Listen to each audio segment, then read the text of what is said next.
In-depth journalism in the Memphis community, the Daily Memphian is of Memphis, not just in Memphis, and seeks to tell the stories of this city. TheDailyMemphian.com. Truth in place.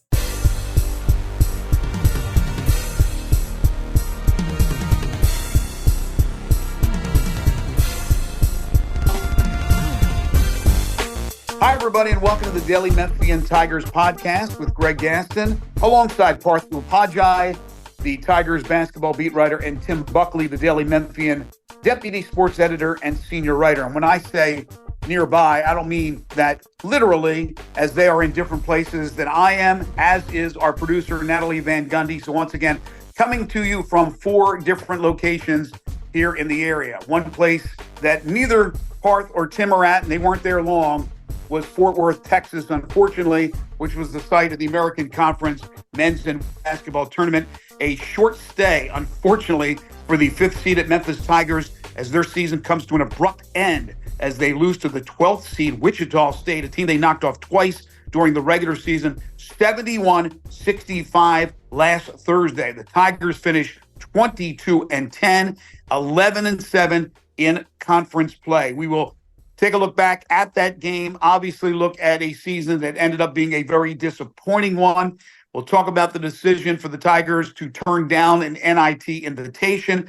We'll look ahead to transfers that could be leaving this team, who will be back, and all-season priorities that we believe Penny Hardaway will have to put together what will hopefully be a 24-25 campaign that will lead to the NCAA tournament. And then a little bit later on in the podcast, I will talk with Tim about Simmons Bank Liberty Stadium renovations, the big announcement that was made yesterday, being Monday. 3 phases of construction that will start in May and hopefully ready to go for the 26th football season, but it will affect the 24 and 25. So, gentlemen, good afternoon.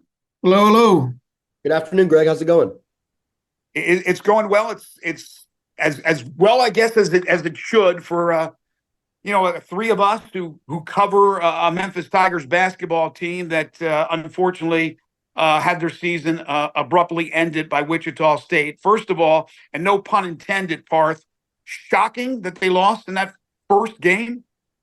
I wouldn't call it shocking. In fact, when Tim and I were riding from our hotel to Dickies Arena, I turned to him and asked him, "Hey, Tim, would you be surprised? Would you be shocked if Memphis were to lose this game?" Obviously, I think they were 9-point favorites, the Tigers were.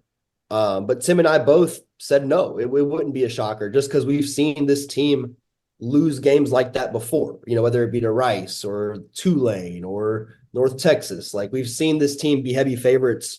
Obviously, North Texas, they were not heavy favorites, but just in general, be the favorite and still drop these kind of games and put up disappointing performances. So, no, it wasn't shocking. Was it disappointing? Yes. Was it something that I predicted? No. I thought they would get to at least Saturday, the semifinal on Saturday, just because of talent and because overall they were playing better, despite dropping that game in Boca Raton to Florida Atlantic. Memphis was in that 5-6 game stretch after they lost to SMU was playing much better basketball. And it was looking like at least the second best team in the conference behind FAU. So a little bit surprising, a complete shocker. Absolutely not. Tim? First of all, the whole shocking thing, you totally intended that, Greg. Yes. Who are you kidding?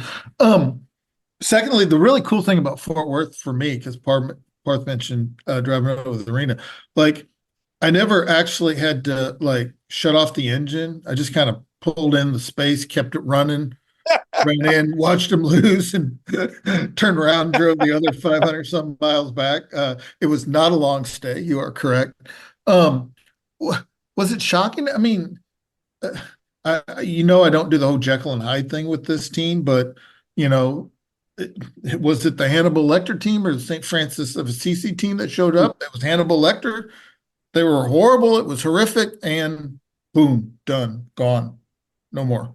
So if it's that team that showed up, which it was, no, that doesn't surprise me at all. If it was the other one, I'd said all along, I wouldn't have been surprised if that team had gotten to the weekend. I didn't know if they could get out of the weekend, because 4 in a row, especially with the issues that they have with some of those teams, is a tough ask. But but their worst version team showed up and it bit them.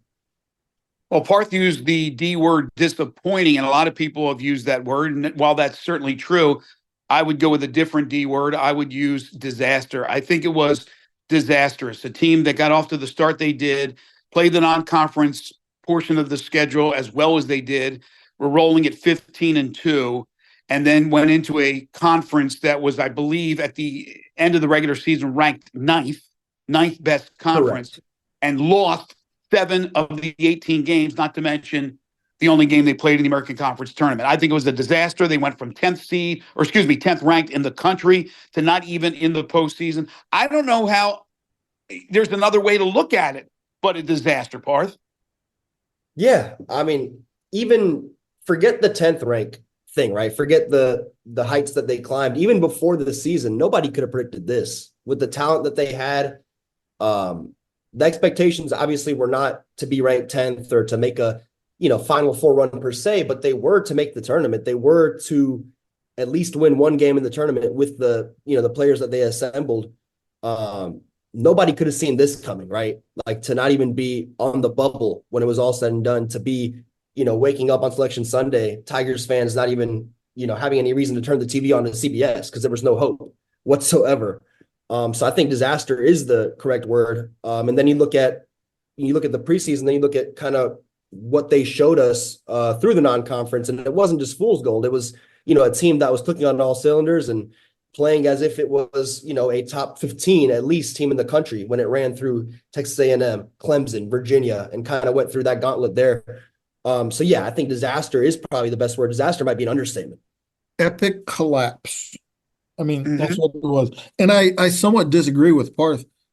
I think Penny Hardaway thought he did have a potential Final Four team on his hands when the season started. That's how hyped he was talking about that team. Without saying it, that's what he was pitching that team as. I don't, the whole what they're ranked, whatever, who cares? He thought he had a team that was going to make a deep run. And they didn't get there. And yeah, they were number 10. They were 15-2. They went 5-2 against teams that made the tournament. They beat 4 teams that were nationally ranked at the time, 3 of which did make the tournament. Epic collapse. I want 3 reasons why from each of you the Tigers had the season they had. Parth, you could start us off. Give me 3 reasons. Tim, you follow with 3 reasons why the Tigers are home for the holidays, if you will. 3 reasons why. Okay. And they can I get to write mine down and think about it. I know Tim gets Parth's gets extra time there, but thank you, Greg. I put pressure on the young mind first, Tim. You're an old wily veteran. Yeah, because I would think of 3 and then forget 2. So and they can be anything, right? Any realm, any category. Anything that you think led to this team not making the NCAA tournament. For sure. I think some of these kind of overlap, but, one is team chemistry, obviously. Things just didn't gel. At times players did not get along. There was jealousy. There was moving pieces with Jordan Brown leaving and coming back, Naquan Tomlin being added to the mix mid-season. So I think team chemistry might be number 1. You could argue it is the top reason why this happened. Second is role allocation. I think that falls on Penny and the staff. Having all these talented pieces, Javon Quinterly, David Jones, Naquan Tomlin, Jaquan Walton, the list kind of goes on, but not putting them in slots and just saying, hey, this is a player-led movement. They're going to figure it out. Well, they didn't figure it out, right? There was guys kind of, fighting might be a strong word, but definitely bickering, arguing over who should get what shots, who should have what role. And I think that's more of a, in college basketball, a decision that should be made by, the head coach and his coaching staff. So that's number 2. Number 3 is just the lack of, I'm trying to figure out the word here, but defensive-minded personnel, right? It's probably a tough way to put it, but likes to hang his hat on defense. Well, this team finished 105th in adjusted defensive efficiency. 105th. Wow. No Penny Hardaway team has finished worse than, I was looking it up earlier, than 59th, I believe, is the worst he's had, and that was in his first season. So we're not talking about something that happened last year, the year before, as he was building toward, being a perennial tournament team year in and year out. So I think just the lack of guys who wanted to defend, who were capable to defend at a high level, that would be my third reason. And once again, we can debate, which one comes first, second, or third, but I do believe those are the top three. Well, I get 4 because I'm older. If you want 4. Yes, absolutely. And of course they have multi-part, so it's really about 9. No, seriously, like too many alphas. They misrecruited that team and ended up with too many offensive-minded guys and not guys built in the mode that he's used to. And Penny Hardaway talked about this. Guys that like it wasn't a team that created its offense off its defense. And that bit him big time. The whole Malcolm Dandridge versus, not being able to play with certain guys and certain guys not being able to be on the floor at the same time, and the whole locker room dynamic thing between the new guys who came in and Malcolm Dandridge, the guy who's been around, and how all that fizzled. And then not having Malcolm at the end, obviously part of it as well, because no matter what the dysfunction was, they still missed his presence. So that's my number 2. Number 3 is you always look to your best players when things go wrong. Well, what happened with their 2 best players? David Jones doesn't play well with others. He figured out way too late that the whole ball hogging thing wasn't going to work with this crew. And came around to being more of a team player when the cause pretty much was already lost. And Javon Quinterly had games where he couldn't hit the broadside of a barn, and it was like, and including in that AAC game when he went, what was it, 3 for 15 or whatever 3 for 15, it was. yep. Yeah, and he was just missing layups, missing like, give me a reverse layups and stuff like that. That was when your 2 best, don't get me wrong, they had a ton of highlights. They did a lot of really cool things. Quinterly had the 2 late game 3-pointers to win a couple games. Jones is a scoring machine, but their 2 main guys had too many issues. So that's my 3rd. And then my 4th, and probably the biggest, you can't avoid, it's the elephant in the room. Coaching didn't carry him to where this team was capable of being carried. It is hard to argue any of the points that you guys made. You could throw in the Caleb Mills injury, which was pivotal. You can throw in, and we had Coach Penny Hardaway saying things to this ilk that they didn't take their conference foes seriously. Yep. There's the whole drama, which Parth alluded to. You throw in not only what happened with Jordan Brown, but you had a kid who was on the team, Mikey Williams, who left, or not Mikey Williams, but J.J. Taylor, who left, the whole Mikey Williams saga, on and on. And then don't forget DeAndre Williams. They thought they were going to get him. It was almost the perfect storm, gentlemen, the perfect storm for the season to unfold like this and collapse like it did. But you can't have another perfect storm. And our colleague at the Daily Memphian, Jeff Calkins, wrote about that, basically saying, and I'm surmising that, all right, there's not going to be anything happening to Penny, and it's understandably so, and nobody thinks it should, and nobody expects it, but he's on notice for next season. I don't know what would happen if it was another disastrous season. I have no idea. He's still got 3 or 4 years left on his contract. But I understand where Jeff's coming from. Parth, would you agree that Penny, if he didn't understand the severity of things that maybe now he's going to over the course of the offseason as he prepares for next year? Yeah, you would hope so. And first, I kind of want to go back and highlight something I said earlier. 54th is the worst defensive adjusted efficiency finish that Memphis had under Penny. That was his first season, not 59th, but still, that's a big gap. Obviously, big gap, between absolutely a big gap. But to answer your question, you would hope so, right? Like, given just kind of how big of a disaster, utter collapse, whatever you want to call it, the season was, but nothing that we've heard from Penny, whether it was his comments at Brookhaven Pub and Grill after his radio show last Monday, where he said that, he felt like people were out to get him. He felt like some of the criticism was unfair. or what he said after the game, where I asked him, what was the reason you guys came out flat, in a game that was so pivotal, a game that, kind of obviously could and did define your season in a way. And he had no answer. He threw it to Naquan Tomlin and David Jones, who also had no answer. So I don't know. It's concerning. His comments are concerning because nothing he said has shown that he's kind of taken a large amount of accountability and done some self-reflection. But you would hope, in these next 3, 4, 5 months that he can do that and make the necessary changes that need to be made to get this thing back on track. So it's tough to say. I do have faith that he can, kind of get this going to where it needs to be going, in the direction it needs to be going in. But if he doesn't, then it's hard to imagine that he'd be coaching another season after next season, if next season does indeed go as this one did, which means not making the tournament, and not only not making the tournament, but just being kind of embarrassed, quite frankly, the way this team was down the stretch here. That's a fair point, by the way. You saying that you still question whether or not he understands the severity of it, I think is a very fair point. Tim, how concerning is it if he's not grasping the magnitude? Oh, totally. And what I wrote after that one was that if he doesn't take this off season, and it's going to be a long one, for some serious self-reflection, then,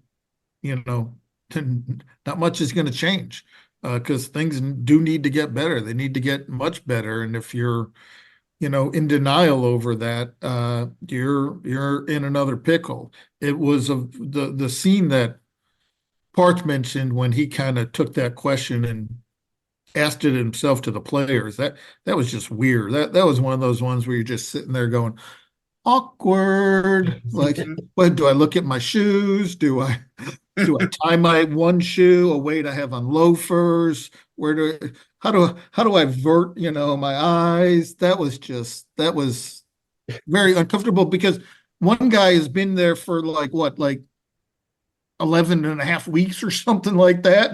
And he's getting, pinned with that question, and to his credit, Naquan Tomlin answered it. And the other guy barely said a peep the whole thing. He had zero desire to be there whatsoever. He walked in toward the table, threw his stuff on the ground, and sat there and barely looked up. Also awkward. Of course, Javon Quinterly was conspicuously absent in the whole thing. The guy who's been their best, frankly, team spokesman for most of the season. And he doesn't even show up to the final game's post-game presser. Also kind of weird. So yeah, it's the whole thing. It's there needs to be a lot of things that change, and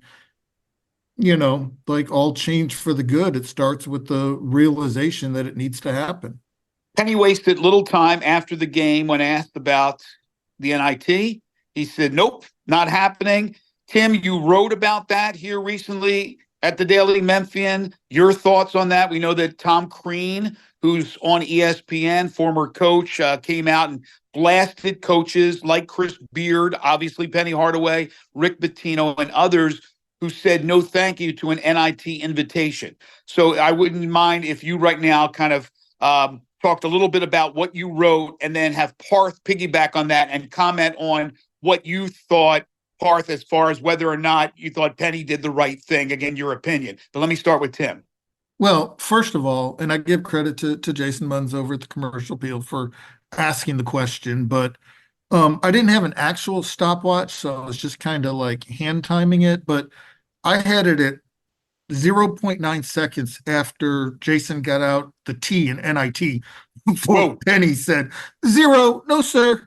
And I don't know if he had decided that somewhere en route from Memphis to Fort Worth or not. I don't know if that was a spur of the moment, heat of the moment response. I don't know if that was something that I'm pretty sure was not something that he had discussed with administration beforehand, because after he thought about it for a second, he kind of gave the obligatory, well, of course I have to talk with our administration about it.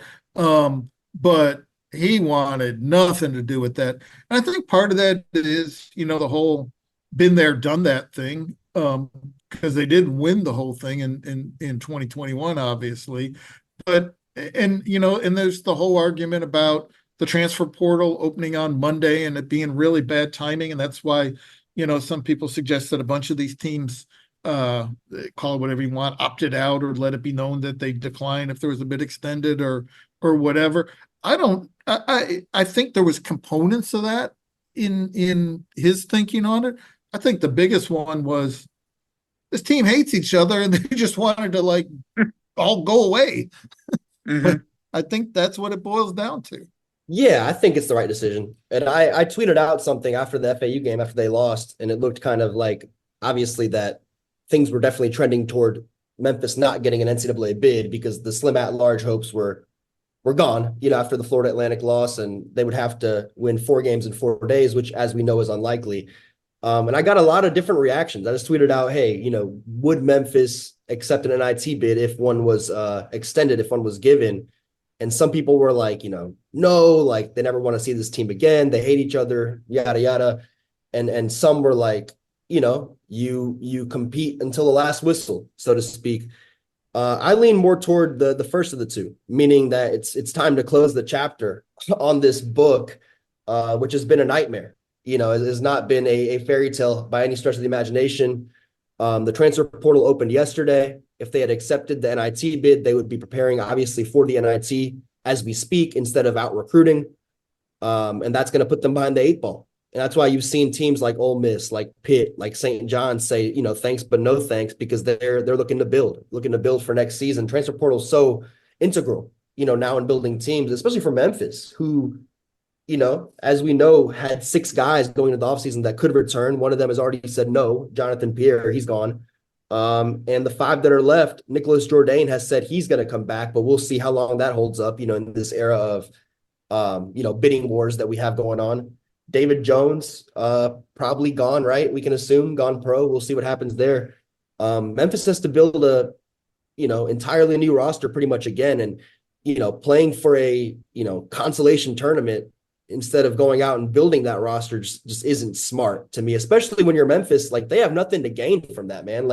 Let's say you accept that bid and lose in the first round. That just adds salt to the wound. That adds further embarrassment for this program. What are you going to tell recruits? Hey, we decided to play in the NIT and we lost to freaking, I don't know, Villanova in round 2. That's not going to be a good look for anybody involved. So I think Penny made the right choice.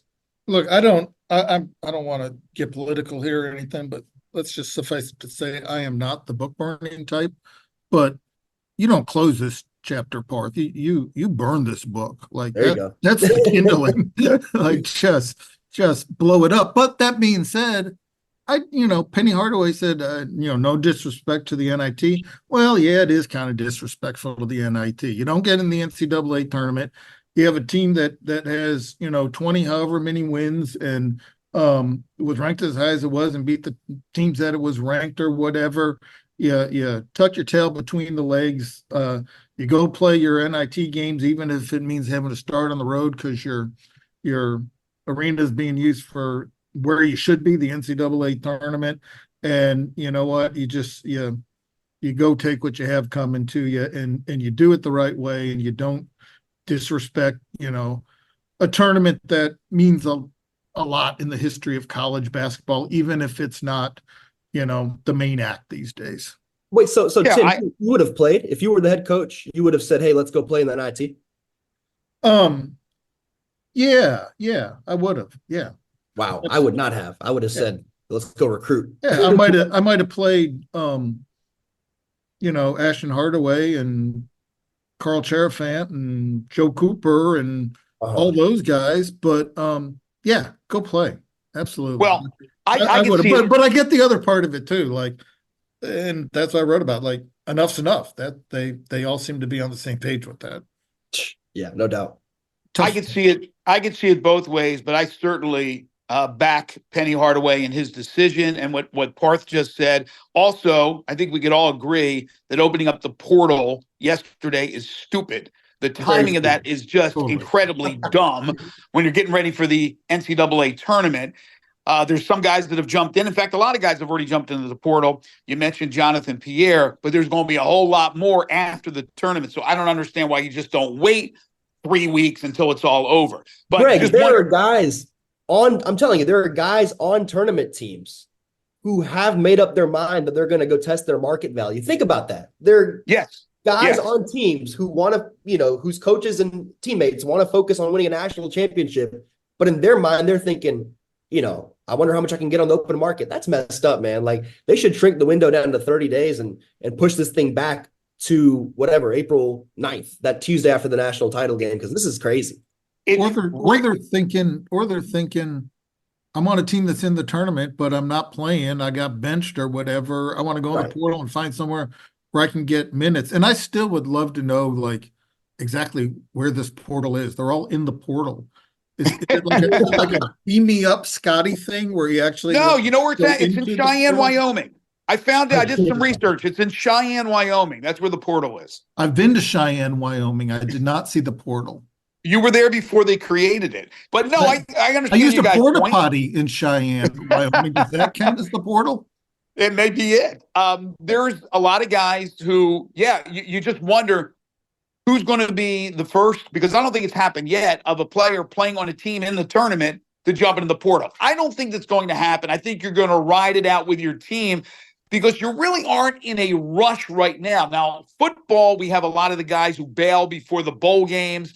They're getting ready for the NFL, or they're just tired of the long, draining physical season. I don't know. I just think they need to really do a better job in figuring out scheduling of things throughout the NCAA tournament year of when they're going to have early signing periods, when they're going to have portals opening up. It's a real mess. But I just wanted to make one final point about the NIT and Memphis's decision not to be a part of it. Was when I was getting hit up with texts from people, it was more to the point of, well, I would discuss it with my team and throw it out there for my team and let them vote on it. And some teams did that. I think Seton Hall was one of them that did that. Yep. Parth, I just wanted to ask you if you know one way or the other, was that even brought up at all by Penny going into maybe this tournament, the conference tournament, that if we don't win, do you guys want to play? Were they even asked about it at all? Do you know? Yeah, I can't say for sure if they were or were not, but if you go back and watch the press conference at the, after the Wichita State game where, like y'all said, Penny kind of cut Jason Munz off and said, no, sir, not going to happen. Naquan Tomlin turns his head and looks like almost in a little bit of shock. He wipes that expression off his face pretty quickly, but I think those guys were caught off guard. I'm not saying they wanted to play in the NIT, but just Penny's instant reaction, I think, surprised even his team a little bit there. So no, I don't think that was discussed prior. I don't know for sure, but I doubt it was. Yeah, I doubt it too. All right, real quick, and you started to talk about it already. The players that can come back. We already know Nick Jourdain, at least verbally, said to the media that he's coming back. We know that Jonathan Pierre is hitting the portal. David Jones, again, Penny was saying, 55%, 60% chance we get him back. I don't think so, but obviously you would take him with open arms. The other three, I'm assuming, are Carl Sharon-Font, Jalen Young, and his son, Ashton Hardaway. Is that correct? Yes. And Joe Cooper, who's not a scholarship player, but if you're going to count, another player who can come back, it would be Joe Cooper as well. Okay. Yes. So the point is, they're losing the whole team, basically. They're losing the bulk of this team. And if David Jones doesn't come back, which, again, I still think it'll be a surprise if he does, you're talking about a completely revamped team, which Penny has had a number of those, but really no veteran players to think of except for Jourdain, who's only been in Memphis for 1 year. So I want to get to the priorities, guys, about filling a team up with the right players for next year. The portal is open. There's already guys in the portal. Again, let me start with Parth. What are you hearing? What do you think the priorities have to be for Penny Hardaway to put together not only a good team, but a team that has the chemistry and a team that can make the run next season? Yeah, it's hard to kind of pinpoint one area, right? Because there's an entire team to rebuild, and you don't know what guys. I'm assuming they don't know what guys like Jalen Young, Ashton Hardaway, and Carl Sharon are going to do yet. they have exit meetings today, or yesterday they had exit meetings, and they have more today. I'm guessing they run until Wednesday or Thursday. So I'm sure we'll have more clarity about who's in and who's out. Maybe by end of this week, if not next week. Guys like David Jones obviously are going to take longer because he's going to want to go through that NBA draft process, which isn't going to be kind of determined until what, June, I think. June's the draft, so I guess it'd be late May or early June before we find out what David Jones is doing. But I think if you have to pick one area where you want to start, it's got to be a point guard, right? Like we saw the benefits of that last season with Kendrick Davis, having a guy who is fiery, is a vocal leader, emotional leader, can orchestrate things. And we saw, quite frankly, the other end of that this season. Javon Quinterly's a talented point guard, but, he just wasn't the type of vocal and emotional leader that Penny would have liked at that position. And based off, kind of what we've seen being reported, it sounds like Penny is of that same mindset, targeting a point guard first. Doug McDaniel is a name that we've seen, Michigan point guard, who's entered the portal, who reportedly has drawn interest from Memphis, and his camp has mutual interest there. Well, they had a great year. Yeah, I know, exactly. And that's my concern. And we'll get to that. They had a disastrous year, obviously. And Doug McDaniel was a guy who was kind of part of that disaster, right? Like he had some academic trouble and couldn't, if you guys remember, couldn't play away games. I've never heard of a suspension where you're only suspended for away games, but that was what Doug McDaniel was given. So, some red flags there. Certainly, he's a name that's come up.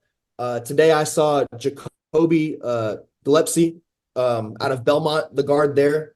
Obviously lower level, but a guy who put up pretty solid numbers, 17 points, 4 assists. Sharp shooting from 3-point land. So I think, yeah, definitely you want to start with that point guard position, but because they have so many holes, it's hard to determine what comes next. You just kind of have to find guys that fit your culture more so than anything else at this point. Tim?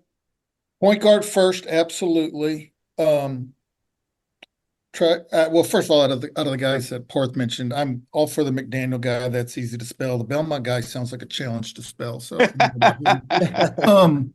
the point guard first, without question, the right point guard. If you're going to bring David Jones back, the right pieces that can play around a guy who plays like David Jones does. You need to, I think, go into the off season and go through the off season with less uncertainty than you had last off season. You need to have guys who are ready to show up in June or whenever it is that the off season work begins, so that you can practice together as a group throughout the summer, as opposed to bringing in at the very end a guy like you brought in David Jones, and he plays in the summer tournament, not even for you, but against you. Right. That was crazy. Yeah. And then, because he played for the Dominican national team when the Tigers were there. And then I think it's important to bring guys who fit the mode of what you're going to do. Like Jordan Brown wasn't a fit for what this team does. Now, part of that may be related to the whole uncertainty with the whole DeAndre Williams thing and the way, it got strung out with Malcolm Dandridge over the summer, whether he was going to be back or not back. And he had to go get a good big, maybe no matter what it is that he does. And kind of try and eliminate that uncertainty if it's possible. Some outside shooting, absolutely. Some leaders. I think this team was lacking leadership. And then maybe make sure that your, most marquee freshman doesn't get arrested, and then you're golden. Yeah, leave the controversial topics out of Memphis for a season. We don't need any of that, but you can check a lot of boxes by going out there and getting a seasoned veteran point guard that has great handles, that's an assist-first guy, and is a vocal leader. That can really start you in the right direction, at least in my opinion. Greg, the problem with that is, the guys who are in the portal for a reason. It's easier said than done to just go get that ideal point guard, because if they're that good, they're either in the NBA or they're staying with their team that's No. Tim, I disagree. I think they're going into the portal now because they can get more money elsewhere. So they're testing the market. That's what they're doing. There's going to be a lot of quality players. Look at Hunter Dickinson. Hunter Dickinson, All-American, first-team All-American, leaves Michigan, and he openly said on podcasts and interviews and other places that he left for the dollar sign to go. Absolutely. You're going to have those players. You're going to have a pick. I'm not saying Memphis is going to have the pick of the litter, but there are going to be a lot of quality players out there. This year especially. Yeah, that's a fair point. I still would rather have a point guard that I knew was going to be around for 2-3 years. No, I understand that. One and done guys, but no, I mean that's a great point. I mean, I get that question a lot from people on my radio show. They do have a freshman coming in. Parth, real quick on a Harris, right? Yeah, Jared Harris, more of a combo guard than a point. 6'4", slasher, not really a shooter. Super athlete, but raw. I don't think he's going to come in and be able to contribute right away. You know, he is a 4-star prospect, but he's not a 5-star kid. He's not a McDonald's All-American. He's not a top 50 type player that you can just kind of plug and play. So he's more of a developmental piece, but, you know, you're going to want guys who can, you know, obviously contribute today and not next year or the year after. But he would be a 5-star if he was with North Carolina or Duke or Kansas. There you go. All right. Yes or no? Yes or no? I think it's happened every season. I could be wrong. Every offseason that Penny has lost an assistant coach. Maybe there was a year he didn't, but there always seems to be a coach that leaves. Yes or no? Will any of the coaches on staff right now leave? Yes. Just once again, looking historically and looking at the odds, obviously he has, 3 lead assistants in Rick Stansberry, Andy Borman, and Faraji Phillips. It's more likely than not that one of those 3, if not more, you know, are going to leave. It's just looking at kind of his track record, and also not only the track record, but looking at the way this season turned out, the tumultuous nature of the season, the craziness, the chaos, uncertainty of the future. I mean, all that. Yeah, uncertainty of the future. Yeah, you got a freaking investigation happening right now. We don't know what's going to come of that with, you know, the Malcolm Dandridge eligibility investigation that's right. That's going on as we speak. So yeah, given all that, I think it is more likely than not that one of those guys does depart for a different job. Tim, if you were a betting man? Yes. And for the record, I did give you a 1-word answer as requested. I did not expound like You're old school, baby. I love it. Okay. Real quick, guys, I want to get into one last topic, and then I'm going to ask Tim to hang around, a little extra credit for his homework assignment to talk about the Simmons Bank Liberty Stadium renovations news from yesterday. But, guys, we have the first and second rounds, not all of them, but we have games and teams here in Memphis at FedEx Forum on Friday and Sunday. There's open practices on Thursday. People can park for free at FedEx Forum and go in and watch these teams, including Houston, one of the number 1 seeds in the country. And that means there's going to be a lot of people in town from outside the area. And our very own Holly Whitfield has written a story about places to go for all the visitors that come to Memphis to go get some great eats. Tim, I think that's fantastic.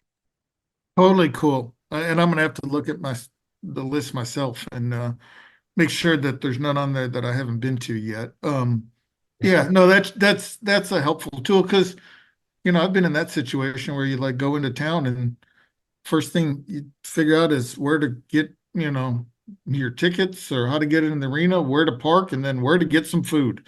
And then how to best spend your time after your team's been eliminated, which means where else to get some food. Well, in your case, you keep the car running. So, but anyway, check that out at the Daily Memphian with Holly Whitfield.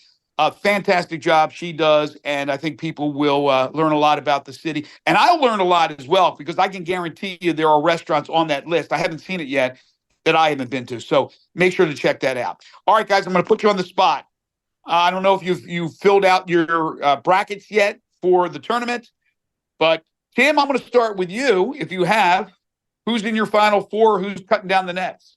No, like I won the whole tournament bracket thing for the Daily Memphian last year, if I remember. Did you really? Did I really, Parth? I'm trying to think. I think you did, right, Tim? I think I did. Congratulations. Can you go back to back? No, all the more reason to like not do it, you know. Yeah. That's like I did that whole fantasy football thing like sometime back in I think it was the late 80s and I won it twice in a row and it's like I'm never doing fantasy football again in my life. While you're no ahead. point. Yeah, absolutely. Look, Houston, do you like them as a Final Four team? Sure. UConn, do you like them as a Final Four team? You hate to go with all the favorites. I would love to see Colgate be the Cinderella and make a surprise run. Pencil me in for Colgate in the Sweet 16. Why Colgate, Tim? Why not Colgate? Why not Colgate? You haven't looked at a bracket yet, have you? But you're not going to give us a pick, though, to win it all? You know what? It's UConn. Just say it. Just to keep Tiger fans on their toes, I'm gonna go Houston. Wow, interesting. Josh Pastner, former Tiger head coach, was on my radio show this morning, Tuesday, picked Houston to win it all. Wow. So you got that. Working for yourself. I do need to look at the bracket. Does Houston have to get past Colgate? I don't know if they're in the same region. Houston and Colgate are not in the same region. I'm looking at it right now. All right. That's awesome. Yeah, they'll meet in the Final Four. Parth, who do you got? Yeah, I've got before this thing before we got a bracket, I said Tennessee was going to go to the Final Four. I was texting with a buddy of mine. I said Tennessee, Purdue, Arizona, and I said North Carolina as well. But Tennessee and Purdue are in the same region. Purdue's my champion this year. I said that from the beginning of the season that they were going to come back and go on a redemption tour. You know, just like Virginia did back in 2019 after they lost to UMBC the year prior. So Wrong. I got Purdue winning it all. Go ahead, Tim. Wrong answer. You got to have guard play. They're the second best three-point shooting team in the country. That was their biggest deficiency, right? Perimeter play, and they fixed that. You got to come from a conference that's actually decent in the NCAA tournament. There you go. Here's the thing. If Purdue wins, Zach Edey will not need the ladder to climb up to cut the net.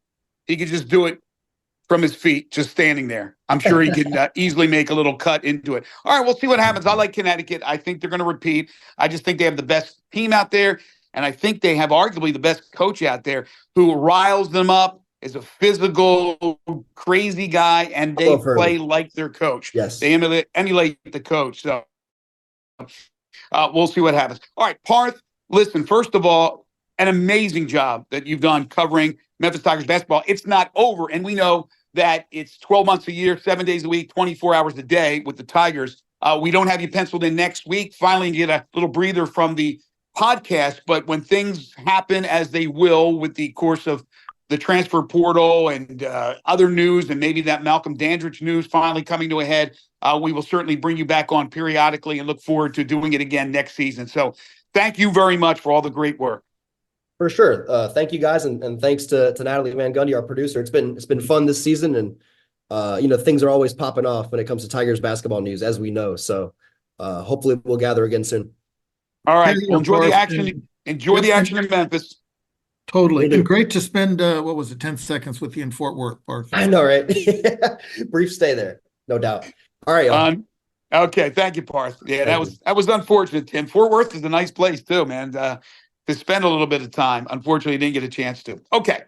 We switch gears. And again, next week, we will be talking plenty of Tigers football as they actually have their first practice today of the 15 that are allotted in spring football. Camp officially opened up yesterday. And Frank Bonner will be joining us next week on the podcast. But the big news yesterday, news that we expected, was the news about Simmons Bank Liberty Stadium, the announcement of the new plan, the renovations, when it will start, what the projections are as far as the finances and when they'll finish, and the 3 phases, with phase 1 starting in May. So, Tim, what did you get out of that? You've written a little bit about it. What are your thoughts on now that we have a little bit more concrete information? Well, it was nice to get some clarity on where they are financially in terms of raising the $50 million that they need to in order to match the $50 million that's coming from the Fred Smith family, because they acknowledge that At this point, they're over 16 million with 9 7-figure donations among that 50 million. It was reiterated that they would have to raise the full 50 million to kind of unlock the match on the Smith family donation, if you will.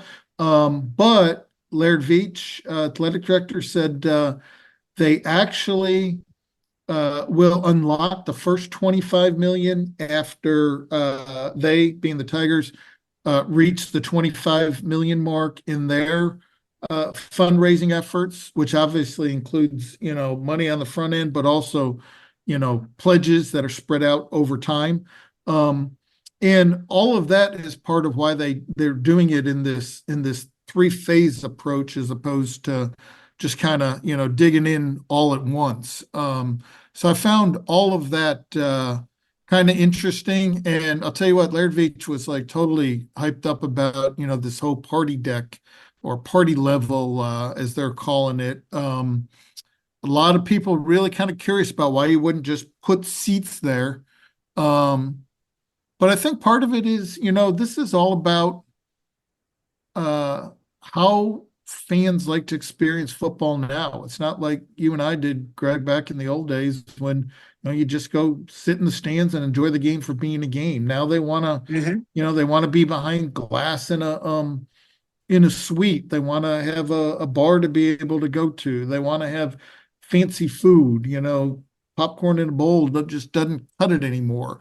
They want all the extra amenities, and it's much less about just cheering on your team sitting in an uncomfortable bleacher, and much more about if you're going to spend some big bucks, do it in style. And I think that's part of what the whole renovation design is geared toward.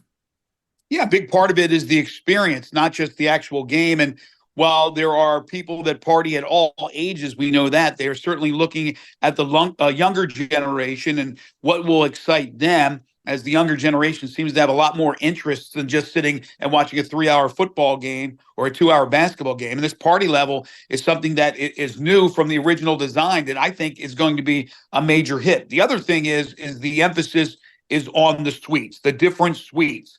And that's the big money maker. And I had Jeff Crane on my show today, Tuesday, the deputy athletics director, and he said that the suites are going up in the second phase, and then they'll know after that second phase is done what the response is to people forking up that money, which won't be cheap, to purchase those suites, and then the possibility of adding more on for phase 3. So that's really the big money maker in today's stadiums is the suites. It is the party level. First of all, the original plan, the original idea for it had it going down to field level, almost to kind of like that bunker suite type look that you see at some stadiums and arenas. Now they're keeping the 20-some rows of seats underneath that, and it's going to be a level above that. That's part of the second phase.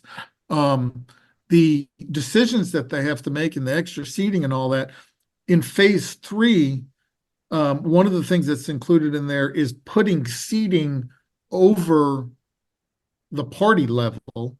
It'll be a couple thousand more seats, and I think the pricing on that is dependent on how sales go in the rest of the suites, whether it's the fancy schmancy founder suites that there's 8 of, whether it's the loge boxes or the club seats. There's a lot of grand plans. The renderings look really cool.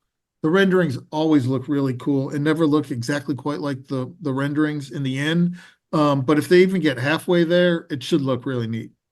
Phase 1 will begin in May, and they expect phase 1 to be completed by the start of the 24 football season.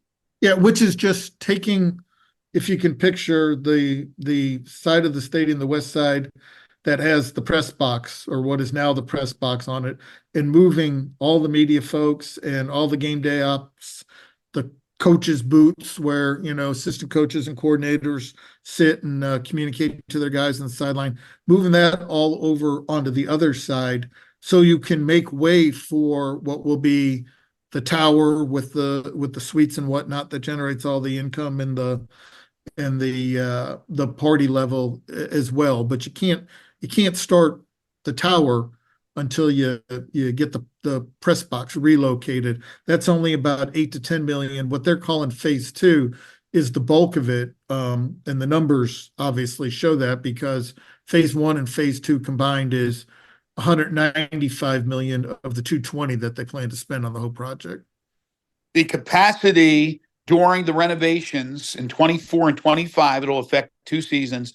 They're talking about 30,000 to maybe 35,000. That's it. This is a stadium that normally seats in the upper 50s. Now, when it's completed, they're talking about a capacity of only being 50,000. So obviously a lot less seats. But during the 2 years of the renovation, there's really a lot less seats. And that's going to affect a lot of people. So they need to check this out. Go Tigers go. They can call the university if they have any questions. But I know that already Fred Jones has come out, the Southern Heritage Classic owner and president, coming out swinging, talking about how it's going to be a financial hit on his game. And it will, and I'm sure the same deal can be said for the AutoZone Liberty Bowl. But that has to happen, because you have to get this stadium into the modern era. And it doesn't guarantee that they're going to be playing in a major conference with the renovations to the stadium.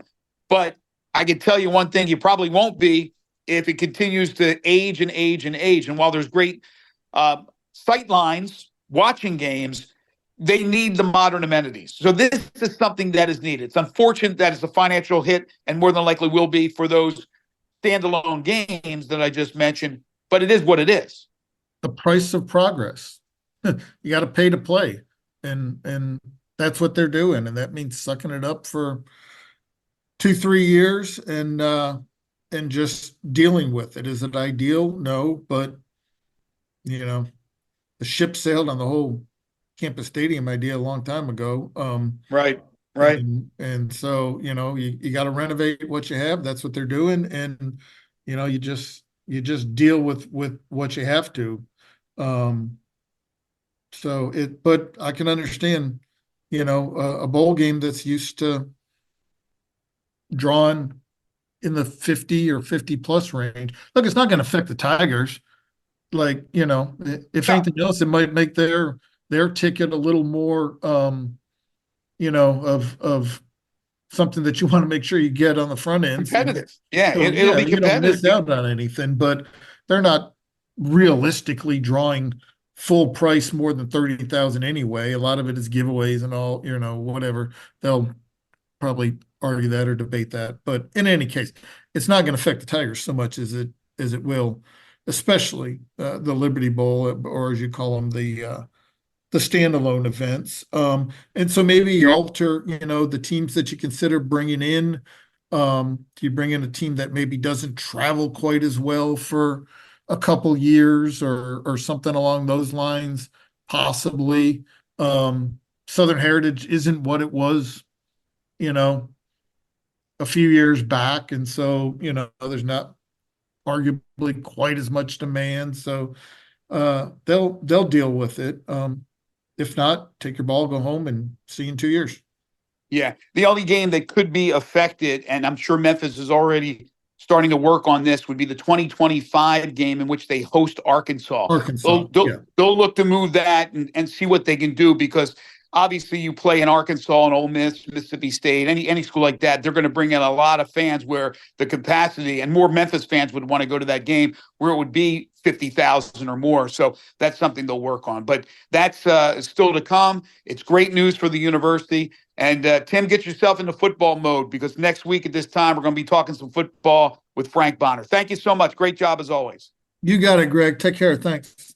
All right, that'll wrap it up for this week. And again, a big shout out to our producer extraordinaire, Natalie Van Gundy. Hey, be sure to check out our other podcasts at the Daily Memphian. First of all, the Daily Memphian's food podcast, Sound Bites, hosted by Chris Harrington and Holly Whitfield. We talked about Holly doing yeoman's work this week.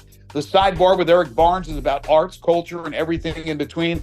And the Grizzlies podcast is also hosted by Chris Harrington with Drew Hill. All of our podcasts are available on Apple Podcasts, Spotify, or wherever you find podcasts. Have a great week. We'll talk to you next time.